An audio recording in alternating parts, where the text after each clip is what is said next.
ரொம்ப நாள் கழிச்சு சிறகடிக்க ஆசை பார்த்தேன். நல்லா இருந்தது. என்ன அப்படின்னு பார்த்தீங்கன்னா, அந்த சீன்ஸ்ல வந்து இந்த மாரி ரோஹிணிக்கு காப்பாத்துனது தெரிஞ்சோனே எல்லாரும் ரோஹிணிக்கு சப்போர்ட் பண்ணுவாங்க அப்படின்னு பார்க்கும்போது, மனோஜ் அம்மா அவங்களுக்கு பண்ணாம ரிவீட் அடிச்சு விட்டாங்க. எல்லாருக்குமே பெரிய ஷாக்கா இருந்தது. ஸோ எல்லாரும் அவங்கவங்களுக்கு என்ன தோணுமோ, அது ஃபுல்லா ரோகிணிக்கு அகைன்ஸ்டா சொல்ற மாரி அப்படியே போச்சு. மனோஜ் வந்து இத எதிர்பார்க்கவே இல்ல. அம்மா இப்படி சொல்ட்டாங்களே அப்படின்ட்டு ஒரு மாரி ஃபீலிங்ஸா தான் இருந்தாப்புல. அவங்களுக்கும் அந்த பழைய கோவம் அப்படியே இருந்தது. இதுக்கிடையில வந்து இவங்களுக்குள்ளேயே போனதுக்கப்புறம் பேசிக்கிறாங்க இல்லையா? அது பேசி முடிக்கிறாங்க. பேசி முடிச்சோனே இந்த வீடு விஷயமும் வந்து இதுக்குள்ள வருது. அது என்னன்ட்டு நான் லாஸ்ட்டா சொல்றேன். இந்த சீன்ஸ்ல வந்து என்னன்னா, சிந்தாமணி மேல வந்து மீனாக்கு வந்து ஒரு பெரிய டவுட் வந்துச்சு. அவங்களுக்குள்ள இந்த இந்த காம்பினேஷன் இருந்திருக்கணும். அதனால தான் இதெல்லாம் நடந்துச்சு.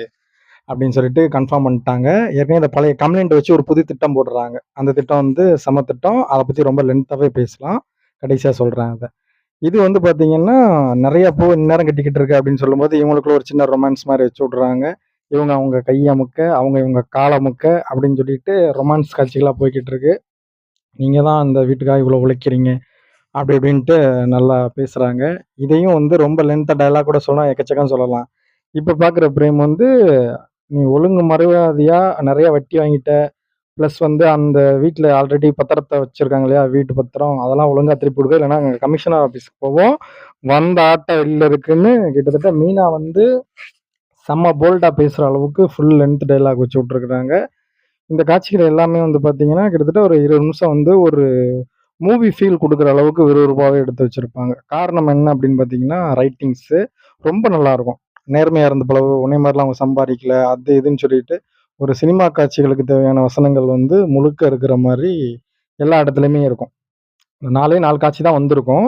அந்த 4 காட்சிகளுக்குள்ள நம்ம வந்து எந்த அளவுக்கு டயலாக் வைக்கணும்னு சொல்லிட்டு, சிறகடிக்க ஆசை வந்து பழைய சிறகடிக்க ஆசையில வந்து ஒரு ஃபீல் இருக்கும் இல்லையா? அந்த இது வந்து இதில எனக்கு பார்க்கும்போது வந்து கன்வே ஆச்சு. ஸோ நல்லாவே இருந்தது.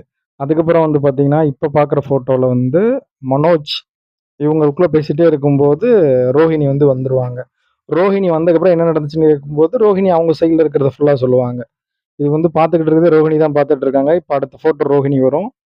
அதில என்ன சொல்லியிருப்பாங்க அப்படின்னு பார்த்தீங்கன்னா, "நான் கஷ்டப்பட்டு 5,00,000 உனக்கு ரெடி பண்ணி உன்ன வந்து இதுலேருந்து காப்பாத்திருக்கேன். நான் வந்து வர்றதுக்கு எனக்கு அங்க உரிமை இல்லையா?" அப்படி இப்படின்னு கேட்கும்போது, "இல்லன்னு அம்மாவுக்கு வந்து கோவம் போகல."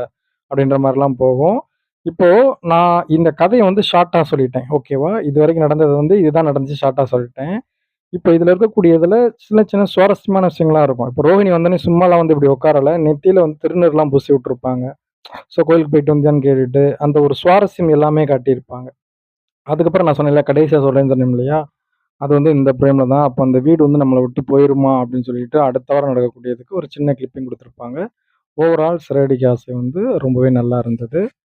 Thank you.